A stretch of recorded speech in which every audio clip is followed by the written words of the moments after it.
За сайн байцгаана уу? Намайг Гамбаяр гэдэг.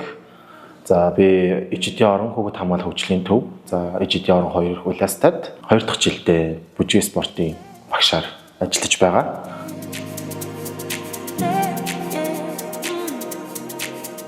Манай клуб маань ингээд 12 суралцагчтайгаар эхэлж байсан. Одоо нийтдээ манад 78 тамирчинтайгаар байнгын тогтмол бэлтгэл сургуультаа хийж байгаа.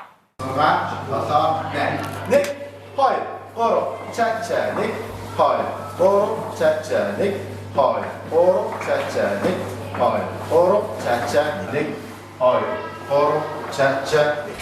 Бүжиг спортын холбооны дүрмийн дагуу болохоор хүүхэд тэг 1 2 за тэгээ өсвөр 1 2 насны маань тамирчид байдаг. За хамгийн одоо бага насны хүүхдүүд маань гэвэл 4 ба түүнээс дээш. За тэгээ хамгийн одоо дээдлэлтэй гэвэл 15 та хүүхдүүд байгаа.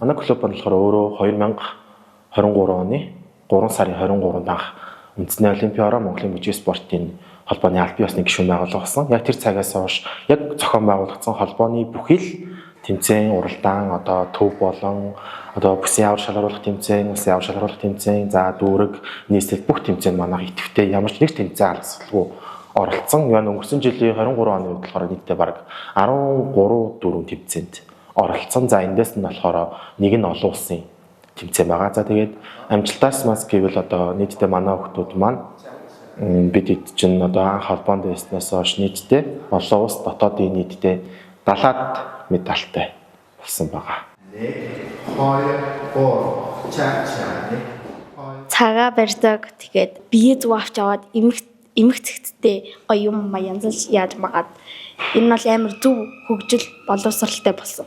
Миний хувьд хичээлдээ номер 1 болоод тэгээд эмх цэгцтэй гэрээ цэвэрлж мөвлөхтэй бүр бүжиглээ цэвэрлдэг заяа. Амар өөртөө ихтэй болсон.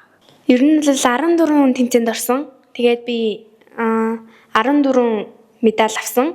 6 мөнгө, 7 хүрэл, тэгээд 2 налт. Би одоо ингээд сая дөрөв Бээжин дэх ерөнхийлөл студид руу ороод ирсэн. Бүр үнэхээр супер байсан.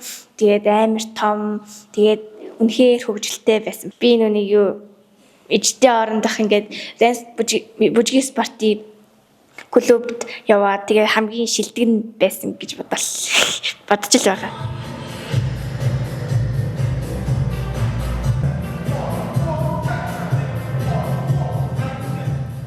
Одоо дэлхийд дээр маш олон төрлийн спорт байгаа. За манай спортын гол онцлог нь юу вэ гэхээр урлаг, спорт хоёрын нийлэмж байдаг. Одоо яагаад тэгэхээр харахаар одоо нөгөө манай хүүхдүүд маань мэдээж гоо сайхандаа анхааран за бүжгийн хувцас нүүр ам үс гизэг ингээд тэрийгээ дагаад хүүхд маань өөртөө айгүй цэвэрч ямбай болж эхэлдэг. Одоо бие авч явах тал дээр нь одоо нөгөө нэг маш сайн эерэг үр дүн гардаг. 7 1 2 3 4 Намайг анх харахад ийм байсан хүүхдүүд ч одоо ийм тэгэл баг дараа их хичээлээс бараг би бараг харагдах болох байх.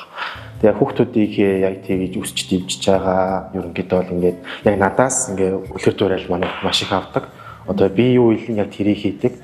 Би ямар бие авч явна яг тэгж авч явдаг учраас энэ хүүхдүүдэд үлгэрэх тал дээр маш их хичээж ажилладаг.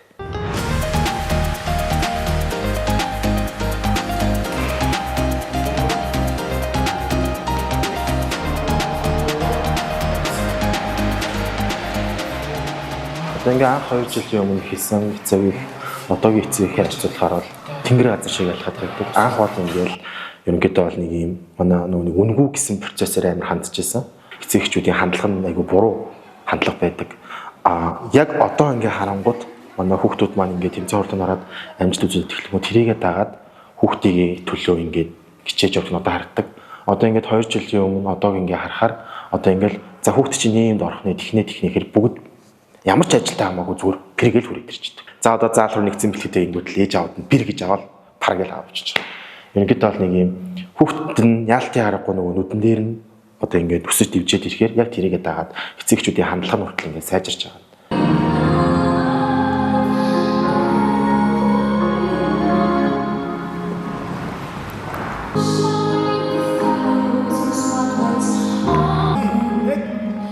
хүнд нэг юм өөрийн гэсэн нэг юм хувийн нэг юм юу байдаг шүү дээ. Одоо нэг юм мөрөөдөл гэж нэг юм байдаг. За миний тэдэн жилийн дараа ингэндээ. За тэдэн жилийн дараа тэгэндээ гэдэг. Одоо яг шууд ажиллахаас өмнө бол зөвхөн л яг өөрийнхөө юм боддог байсан л да. Яг одоогийн би одоо ингээд хэрвээ ингээд одоо цаашаа яах вэ гэхээр ерөөсөө энэ хүүхдүүдгүйгээр ерөөсөө нэг юм төсөөлөгддөг гэх юм уу. Энэ бол харагддаг.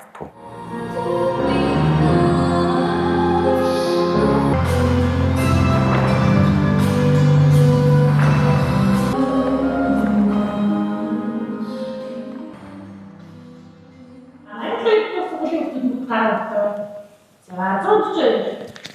Шин яг бай. Та бай тавина. 30.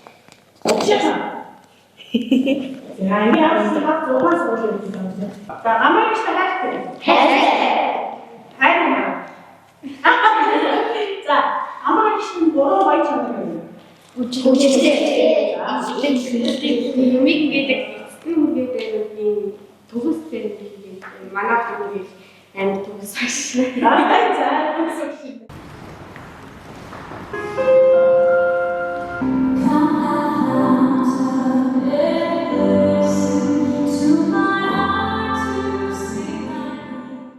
Миний үеийн бүх залуучууд ер нь гадаад руу гарах хандлага айгүй их байдаг. Гэхдээ тэр нь эсрэгээрээ одоо ингээ гадаад руу олон залуучууд маань гарах тусам энэ ус орон эзгүүрээд байгаа. Тэгээ бидний дээдлийн үе одоо бас хэцүү хүмүүс байдаг. Тэгэхээр би одоо өөрийнхөө яг үеийнх нь юу гэж хэлмээр байг юм гэхээр ус орондоо хийж бүтээе.